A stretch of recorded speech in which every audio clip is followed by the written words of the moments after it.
191 है। इसमें 3 नाम दिए गए हैं, बरींद्र कुमार घोष, जोगेश चंद्र चैटर्जी और रास बिहारी बोस। और पूछा गया है कि इनमें से कौन गदर पार्टी के साथ एक्टिव तरीके से जुड़ा हुआ था। ऑप्शन है ए 1 और 2, बी सिर्फ 2, सी 1 और 3, डी सिर्फ 3। अब मैं तुम्हें एकदम सिंपल भाषा में समझाती हूँ, जैसे हम कोई कहानी सुन रहे हों। सबसे पहले ये समझो कि गदर पार्टी क्या थी। ये देश के अंदर नहीं, बल्कि देश के बाहर अमेरिका और कनाडा में बनी थी।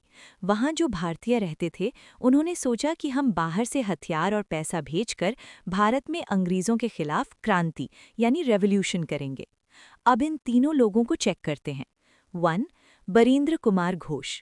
ये औरोबिंदो घोष के छोटे भाई थे। इनका मेन काम बंगाल में था।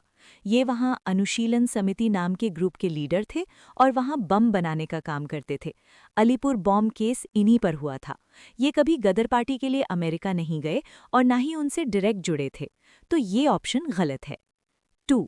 जोगेश चंद्र चैटर्जी। ये थोड़े बाद के टाइम के हैं। इन्होंने एचआरए यानी हिंदुस्तान रिपब्लिकन एसोसिएशन बनाई थी, वही ग्रुप जिसमें बाद में भगत सिंह और चंद्रशेखर आज़ाद आए थे। इनका लेना देना काकोरी कांड यानी ट्रेन रॉबरी वाले ग्रुप से था। इनका भी गदर पार्टी से कोई डायरेक्ट लिंक नहीं था, तो ये भी गलत है। 3. रास बिहारी बोस। ये हैं हमारे सही आदमी। रास बिहारी बोस एक बहुत ही चालाक और बहादुर क्रांतिकारी थे। इन्होंने पहले तो वाइसरॉय हार्डिंज पर हाथी के ऊपर बम फेंका था, दिल्ली कॉन्स्पिरेसी। जब पुलिस इनके पीछे पड़ी तो ये भागकर जापान चले गए। जब गदर पार्टी ने प्लान बनाया कि 1915 में भारत में एक साथ हमला करेंगे, तो रास बिहारी बोस ही वो लीडर थे जिन्होंने भारत के अंदर उस हमले को ऑर्गेनाइज करने की जिम्मेदारी ली थी। वो गदर वालों के सबसे बड़े कॉन्टैक्ट पर्सन थे।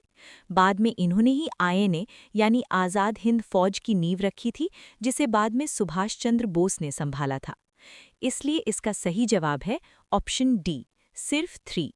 तो बस इतना याद रखना, बरींद्र घोष मतलब बंगाल के बम बनाने वाले, जोगेश चैटर्जी मतलब भगत सिंह के पुराने साथी, और रास बिहारी बोस मतलब वो जो गदर पार्टी के साथ मिलकर 1915 में देश आज़ाद करवाना चाहते थे।